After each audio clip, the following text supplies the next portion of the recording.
Deuxième méthode pour gagner de l'argent, l'affiliation.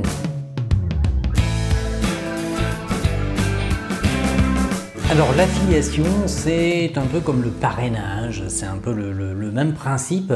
Souvent, quand vous êtes abonné à un fournisseur téléphonique, il vous propose d'avoir une réduction sur votre prochaine facture si vous arrivez à abonner une autre personne de vos connaissances.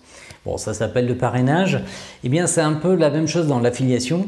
L'affiliation, c'est qu'on est affilié à une société qui va vous rémunérer pour lui apporter des clients. Voilà, c'est un peu le même principe. Alors il y a énormément de sites d'affiliation, hein, bien entendu. Il y a des sites spécialisés dans les affiliations, mais il y a aussi des sites qui sont connus pour leurs liens d'affiliation. Le plus connu est sans doute Amazon.com.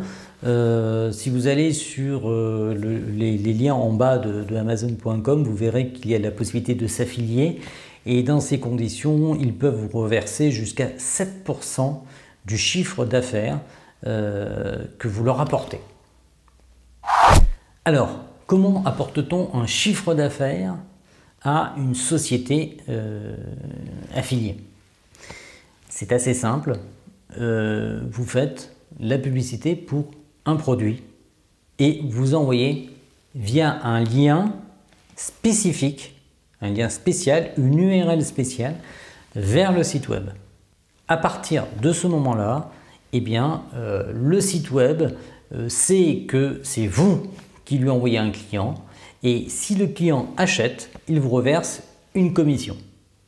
Alors cette commission, elle varie, elle peut être de 1, 2, 3, 4, 5, 6, 7, 20, 30%. Tout dépend du produit que vous arrivez à vendre. Tout dépend aussi ce que l'affilié peut se permettre en termes de rémunération. De toute façon, dans l'affiliation, vous n'êtes rémunéré que si la vente est effective. Donc le vendeur final, de toute façon, il sait exactement combien il fait de marge et combien il peut rétrocéder à celui qui lui apporte une affaire.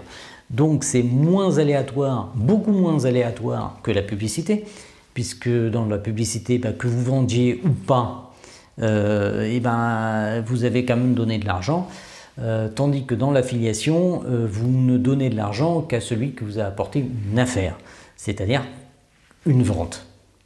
Voilà. Donc c'est pour ça que les pourcentages sont plus élevés, effectivement, que dans le cas de la publicité, où la rémunération est très très faible.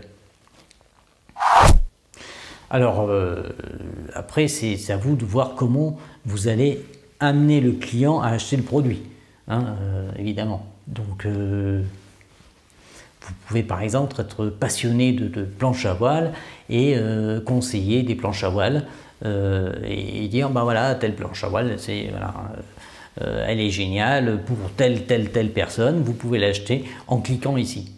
Et donc la personne lit l'article et dit ah c'est génial, c'est celle-là qu'il me faut, je clique, j'achète, terminé, c'est fini.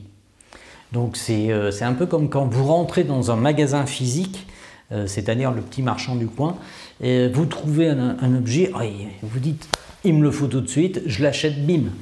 C'est l'achat irréfléchi parce que vous en avez envie et ça fonctionne. Voilà. De toute façon, dans l'affiliation, il faut savoir que généralement, le prix payé par l'acheteur final, c'est le prix du marché, entre guillemets. Voilà, si c'est sur Amazon, c'est sur Amazon. Voilà, c'est une technique de vente qui peut fonctionner et qui peut fonctionner très bien si vous êtes très convaincant ou si vous avez une certaine aura dans le domaine qui vous intéresse. C'est généralement plus intéressant que la publicité parce que vous n'avez pas besoin d'avoir autant de visites. Par contre, ce n'est pas forcément aussi intéressant que des ventes directes. Après, si vous n'avez pas de produit à vendre, c'est une solution qui peut être intéressante. Merci d'avoir suivi cette vidéo. Si vous aimez cette série sur comment gagner de l'argent sur internet, vous likez, vous subscribez. Il y a d'autres vidéos sur le sujet puisqu'on en a 5 en tout, donc n'hésitez pas à venir les consulter.